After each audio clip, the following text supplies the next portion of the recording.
I-send lang po namin yung warrant. Okay. Ikaw po ba si Norman Magusiko? Alias Francis Leo Marcos? Then.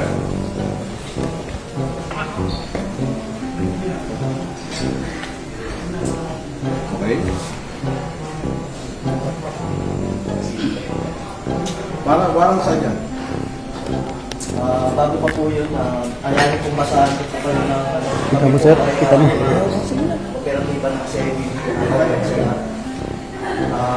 Kayo po ba, ulitin ko po, kayo po ba si Norman Mangusin alias Francis Leo Marcos? Yes, ako.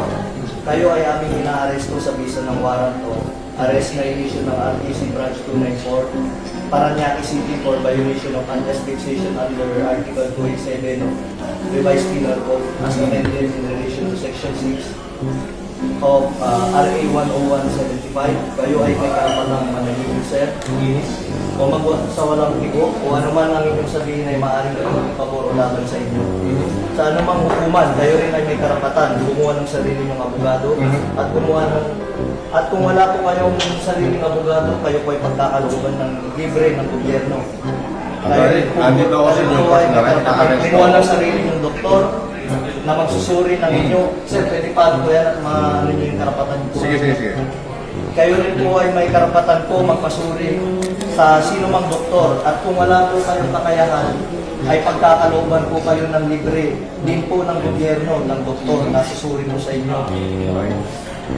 Ito po, naiintindihan niyo po ba ang inyong mga karapatan? Naiintindihan ko. Okay po, kayo po ay sasama po sa amin para po sa inyong... Attorney, ito po, basahin po. unjust fixation daw sa Paranaque. Hindi ko alam kung sino complainant nito.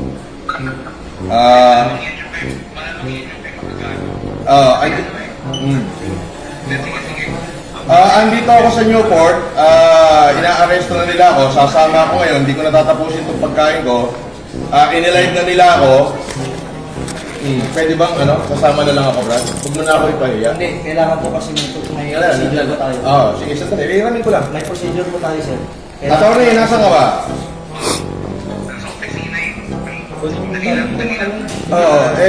Kailangan bilan nyo na ako rito.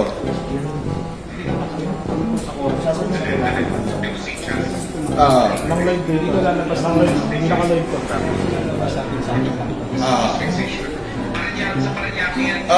Sandali lang, kausapin ko lang abogado ko. Sa Paranaque, ito, binibidyoan na ako rito. Ewan ko kung may vlogger dito. Wala. Vlogger dito. Dito na. May warrant, 120,000 yung bill, 12 counts of unjust fixation.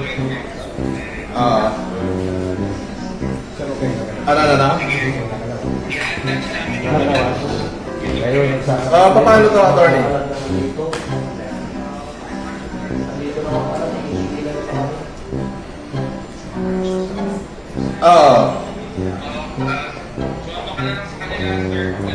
Tapos, Pwede po kayong kasuhan ng Obstruction. justice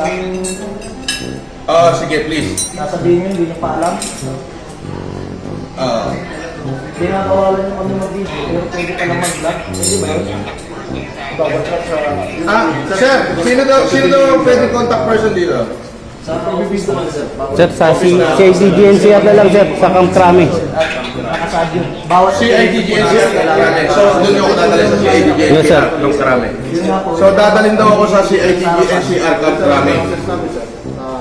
Ay, hindi ba ganun ang process? Pag may warrant at meron na mga isang reliable knowledge. Doon daw ang office ng CIDGNCR sa Camp Crame. Pwede namin pasukin. Wala makakapili sa amin. Sir, yung warrant, sir, is all over the Philippines, sir. Nation daw, wait daw yung warrant. Maayos mo yung coordination namin dito. Kaya Hindi naman search warrant yun. pag may ganito operation, kailangan pala yung video. We need to inform mo na siya. Kaya na. Ganun po kasi yung process. Wala po, may process po. Pero yun nga po, may knowledge na po. At bibigay sa business na ito mo, dito natin. Pwede mo malis. Sandali, attorney. Ano yan, pwede mo ano yan eh. Pwede mo... Tara na. ako ay ex-convict, convicted criminal at scammer.